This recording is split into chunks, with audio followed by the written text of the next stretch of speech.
Alrighty, time for another edition of Science Sunday, of course, here in Science Alley, joined by Aoife Ryle. Good morning. Good morning. Super exciting things happening here at the Science Center. You guys are always evolving, new things are opening, and you have a brand new permanent exhibit up on the 5th floor. Yes, it's called Genome in Me. So it's all about genetics, ancestry, forensics, and what makes you you. All right, really so excited. in kind of tying in with that, our demonstration today. Yes. All right. So I wanted to do a little bit of a forensic mystery with you. Fun. This is something we actually do on the floor with visitors. So if you come visit, this is something you might get to do with some of our educators. Okay.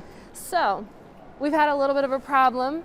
We had a cookie thief. A cookie caper? A cookie caper. Oh no. All of our cookies are gone. Uh-oh. But luckily, when they left some crumbs, and they also left a hair behind.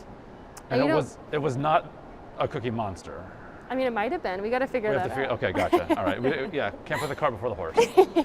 All right. So luckily, because they left a hair with a root on it, we could extract some DNA from that and compare it to our suspects. All right. You don't steal cookies from a geneticist. No. So in our little beakers here, we have some of that DNA suspended in a dye that just helps us see where Okay. it is. And we are going to load it into a gel to do some electrophoresis. And that's how we make a DNA fingerprint. All right. So you're going to take your pipette, and we're going to pull up some of that DNA and put it in these little wells inside of our gels. Nice. Now the way that this gel works is we would put an electric current through it, and that's why it's called electrophoresis.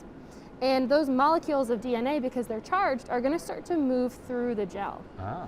Now the way I like to think about it is kind of like a sieve, like this. So if we have different size molecules, those bigger molecules, I'll put that back together. Those bigger molecules are only going to be able to go a certain amount of maybe distance through the gel, Okay. but smaller, lighter molecules can go even further. All right. So in the end, we end up with something that looks kind of like this. You see how we have these bands? Yes. Yeah, so your DNA profile would look different than mine, would look different than, maybe one of our suspects. And so we can compare our crime scene to our suspects.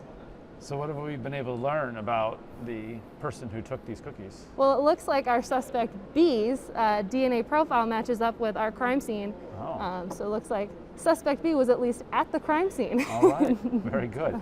And you guys have, similar to this, different, 3 of them, Yes. scenarios. There's 3 different forensics mysteries you can solve with some furry friends upstairs in our new exhibit. Excellent. Yeah. And that is, of course, included with general admission. And just to remind everybody, Genome in Me. Mm-hmm. All right. It's open now. It is open now. Genetics, DNA, figure it all out. Ancestry, everything. Yeah. All right. Good stuff.